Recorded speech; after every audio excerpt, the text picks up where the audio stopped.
dear legume colleagues.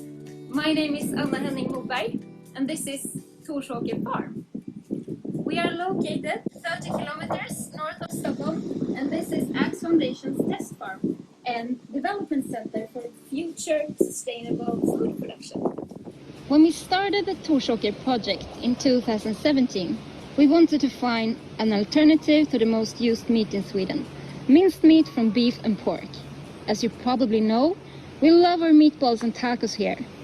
We wanted to create a product that is produced in a sustainable way, has a low impact on the climate, and, most important, also tastes good.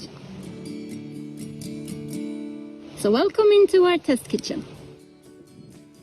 The result is this product, Swedish minced legumes, based on sweet lupin, broad bean, and grey pea. A mince that is currently served everywhere from schools and restaurants to households.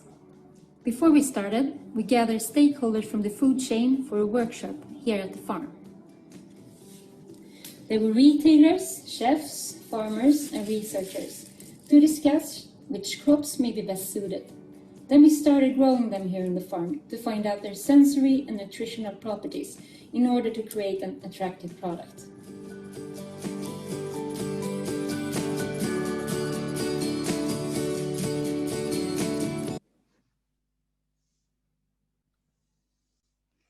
So please, Anna, share your screen and unmute yourself. Oh, sorry. Yes, I will. Hi, everybody.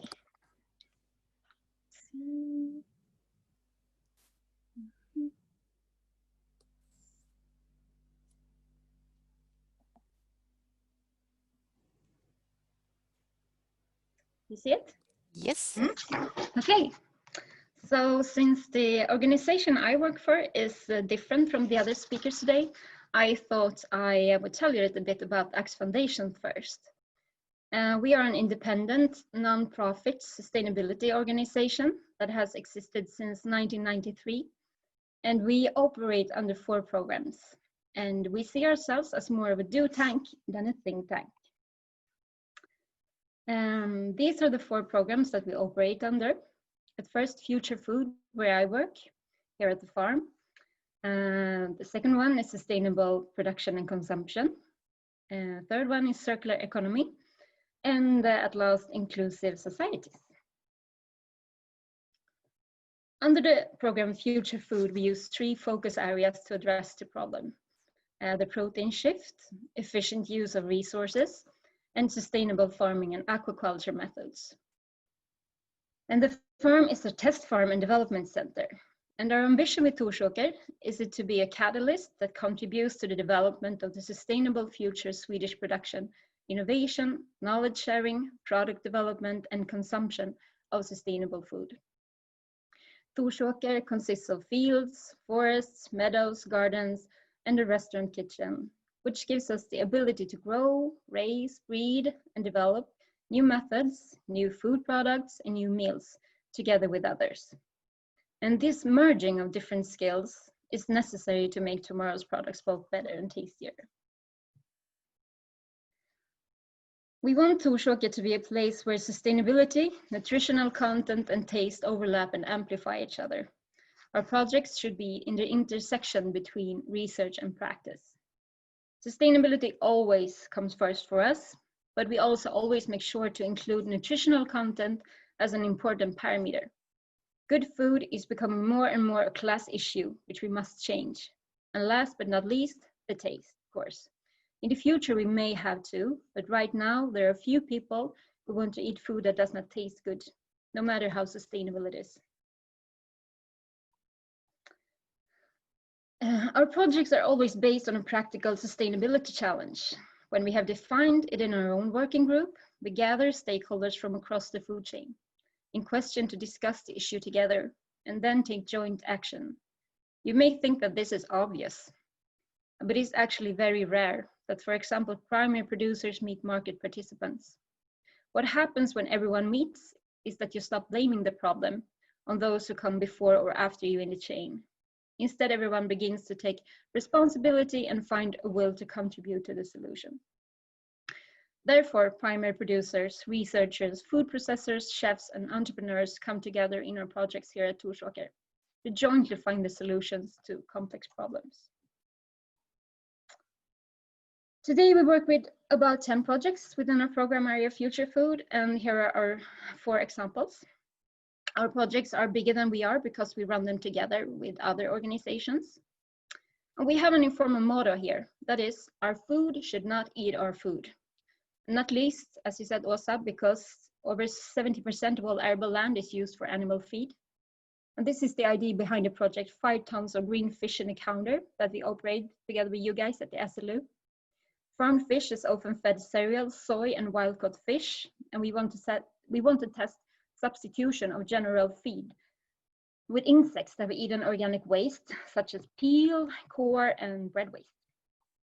And again, together with you guys at the SLU and the Land Institute, we conduct a larger experiment here at Torsåker Farm since 2018 to try to breed perennial wheat that suit the Nordic conditions. Today, mainly large predatory fish, such as pike perch and pike, are captured in the Swedish lakes, while all fish further down the food chain is left in the lakes or thrown back as bycatch. And this means that these species increase in numbers and creates an imbalance in the ecosystem. So here is a large quantity of unused seafood resources in the lakes, while almost 70% of all fish consumed in Sweden is imported. And from that fish, we have developed new products, especially for public kitchens. And my 4 example is our experimental garden here at Torsåker Farm, where we evaluate different kinds of farming techniques for new as well as forgotten crops. And we are proud to collaborate with the Nordic Genetic Resource Center, which provides us with seeds from crops that used to be grown in Sweden and therefore are adapted to our latitudes. So now I will finally start talking about what we have gathered for today, how we have developed a product on Swedish grown legumes. What can and should we eat to stay within the planetary boundaries and at the same time contribute to better public health? Since we are working with some of the researchers who were involved in the Eat Lancet report, we had an idea of their recommendations when we started working here at Torsåker in 2017. Less meat and more legumes, both for health and the climate. But if there is less meat we should eat, what produce of meat do we use the most? Well, this was easy. We love minced meat in Sweden, and it is without a doubt the meat produce we eat the most and thus need to replace. However, not all meat is bad. That is important to remember, but we need to eat less and better. So we knew we needed to replace minced meat and had to find out which protein crops could replace that produce, but still fill in the same purpose. We tried to identify our target group, learn as much as possible about their preferences, what kind of products they use today, and how they use it. How much time do they spend in the kitchen making dinner every night? The more you find out about your dream customer, the better you will be at product development. Swedish families only really cook over the weekends, and during the remaining weekdays, they assemble different products to prepare their dinner. It could be a ready-cooked sauce from the dairy counter that they pour over a piece of salmon and stuff in the oven. So this is the behavior that we must take into account. There is no point hoping that the consumer will soak and cook legumes, not if you want to reach a larger target group. So our big hairy goal is to increase Swedish legume cultivation and replace imported minced meat, because if we reduce our meat consumption with 50%, our domestic meat production would be enough. So when we started our practical work here at Torsåker in January 2017, already in March the same year, we gathered researchers, farmers, and food processors who were knowledgeable and interested in legumes here at the farm.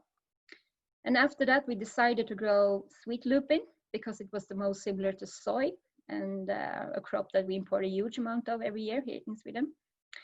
Second was grey pea because it was grown on a large scale in Sweden in the past. Plus, it is incredibly tasty. And finally, broad bean, because it's already grown, as the other guy said, here in a big scale. but it's almost only used for feed, and we wanted to evaluate it as food. And for me, the next step was about getting to know each legume and its area of use very, very carefully. Then I started combining them and added press residues from the production of cold pressed rapeseed oil, just because I needed more fat. The result was a product that I started cooking minced meat dishes from and presenting them to various market players. And one day I made lasagna and served it to the head of operations for one of Sweden's largest meat wholesalers without him noticing that it was not made from meat.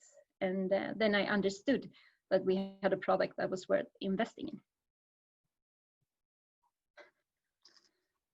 We understood that there would be a lot of growing pains before we could take our product to a larger market. Therefore, we started to cooperate with a delicatessen chain that started to use it in a small scale. In that way, we could fine-tune the ingredients together with the client. And only 6 months later, we were confident enough to turn to Sweden's largest food wholesaler. And thus, we have given the product to a company that can take it longer, because Axfoundation is a non-profit organization. And what happens next is actually up to them. But though, to our great joy, a large part of the legumes for the legume mince are grown by Kalmar Öland Trädgårdsprodukter today. Finally, I just want to summarize why we chose to make a legume mince. About 70% of the meat from a slaughtered cow becomes minced meat, and it's the meat produced that we use most in Sweden, and thus we have the greatest need to replace. An ordinary Swedish family with children has an average of 11 favorite dishes that they cook over and over again. Several of them contain minced meat. And minced meat is extremely useful and can be used in a lot of dishes from all food cultures in the world, from cabbage pudding, that is an old Swedish specialty, to Greek moussaka, and of course meatballs and tacos. And all of these dishes, you can replace the minced meat with minced legumes. And many people want to eat locally produced, nutritious, unprocessed, and plant-based, but do not have the time to soak and cook legumes. And we must make it easy to do the right thing. So one of my strongest recommendations is to be careful with products that requires a new behavior from the consumer. We all have problems with breaking a creature of habit. Well, I have so many obstacles. I forgot a lot. I'm thankful that I forgot most of them because it's been a bumpy road. But one obstacle is that you have to take your microbiological test from a clean environment that you may not have in your own test kitchen. And the Swedish rules, and thus your customers' rules, requires to know days of shelf life and also your product's nutrient content. And these tests are all very expensive, and you may have to do them several times. And as Per already mentioned, it's difficult to find legally approved food handling facilities that can clean, sort, peel, and package legumes. And these steps between farmers and the industrial kitchens are really missing in Sweden today. Another challenge for us was to scale up the recipe. Every ingredient behaves completely different on a large scale. And perhaps maybe the most frustrating challenge is to meet the market's low willingness to pay for quality and sustainability. It's really hard to recoup investments cost for food startups today. Well, so I asked myself, if we had not been a sustainability organization, would we have dared to be so stubborn that everything from field to fork must be sustainable with this product? Well, we are humbled that not everyone can work the way we do. And I really admire the rest of the entrepreneur speakers today for daring and sharing. So thank you.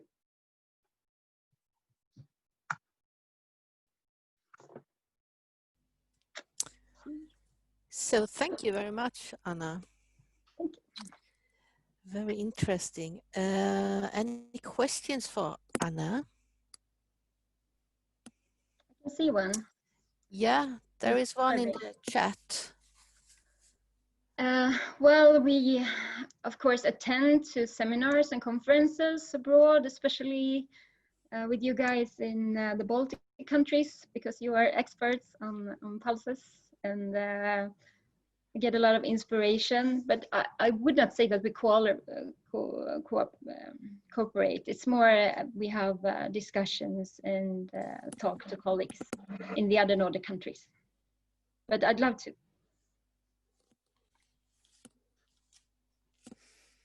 Åsa, yes. Thank you, Anna, for a very nice presentation. I would like to ask, you mentioned in your last slide this lack of infrastructure handling legumes. Can you just comment on that, and do you see any change in the future, you think, or what do you think about that? Well, I hope that the big players will start to invest in this now, because I speak to farmers every week that's calling us that wants to grow new sorts of legumes, but they don't have anyone who wants to buy them. So that was actually why we started to develop and produce legume mince. I mean, it started to be a proof of concept. This is something that you could do, but we really wanted to get things started. So we hope that we have inspired another companies to develop similar products, so that the farmers can find a market for Swedish grown legumes. But today, if you want to find somewhere to just peel dried legumes, it's really, really hard. I know that Per can do it, but I mean, his facilities will not be enough in the future. And of course, Kalmar Öland, they are doing a lot right now, but we need more.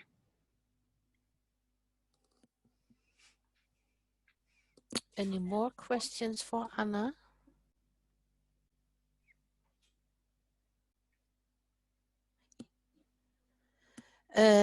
I have a question then about this.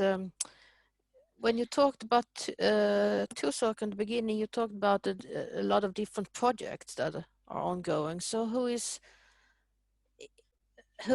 taking the initiative to this project? Is it do the researchers approach you, and how is it starting actually, the projects? Well, 3 years ago when I started and we started up Future Food Program, almost nobody knew anything about us.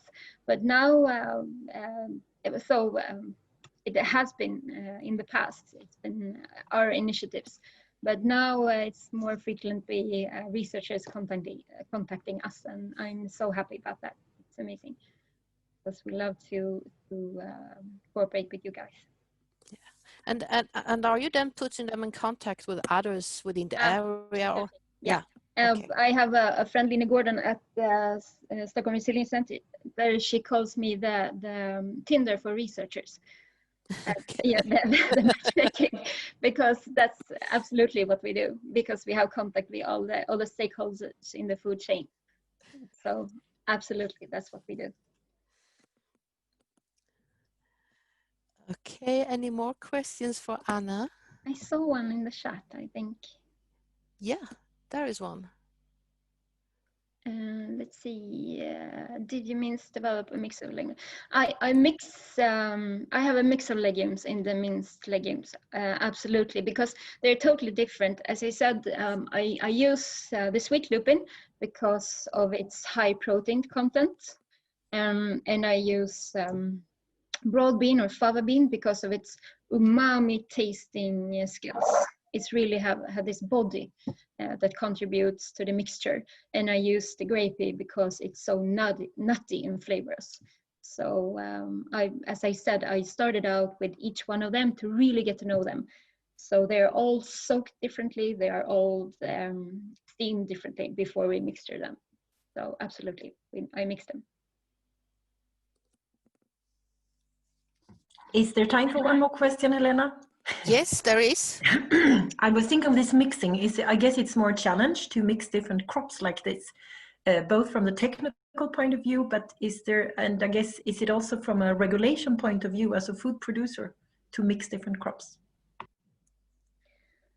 Well, I don't know exactly what you mean, but of course, the more you handle them, the more micro bacteria you can get into them. But I mean, if you have good facilities and work really clean, I don't think it's a problem with regulations. I mean, of course, you have to, I mean, the sweet lupin is allergenic, so you have to write out that on the label.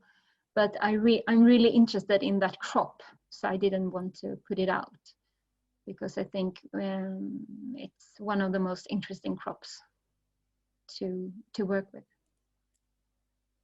Yeah, but I mean, this is only the beginning. We or the company that will take over minced legumes now, they will develop a lot of new products. So maybe they do different blendings in the future.